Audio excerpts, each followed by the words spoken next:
Hello everyone! Today is the first part of the sketching series Portrait will be released. We will cover the basic of construction and its unique features. So, sharpen your pencil and let's get started. Everything behind with the circle, followed by aiding the job. We divide the face into three equal parts to make the eyes, nose, and mouth. There I'm demonstrate the process schematically. Next, we add the volume of the hair. I am showing the parts of the face schematically, so that we don't have to spend too much time on them later. Tone plays a crucial role in this work, so pay close attention to it. I shade the entire head first and then use an eraser to pick out the light areas. It's easier this way.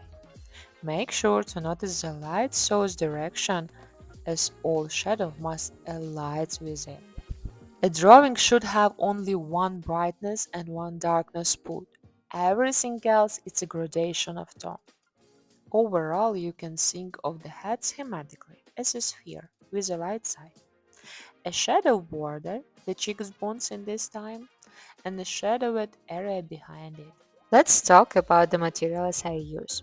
I always start with an HB pencil, which I use for the sketching and initial shading. Next, I work with a B pencil. It's sufficient for this type of sketching. I will record a separate video explaining the markings of pencils, so we don't spend too much time on it here. I also use an eraser pencil, which is very helpful in my work, and a paper blending stump shaped like a pencil. Remember, never use your fingers for blending, it will only create smudges. I sorted all the parts using a paper blending stump. It allows me to emphasize the facial features with a pencil and make them stand out. The brightness spot is always the part closest to the light source. In our case, the highlights on the nose. To emphasize any area, use contrast. For example, I darken the background behind the head to bring it into the foreground, and hence cast shadow to define facial features.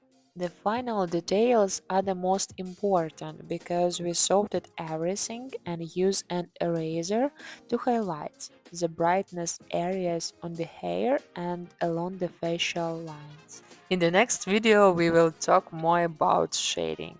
Don't forget to hit the subscribe button so you don't miss it. I am also very interested in your thoughts. If there's something you'd like to learn more about, let me know in the comments. Thank you for your time and see you on the Tasty Art channel.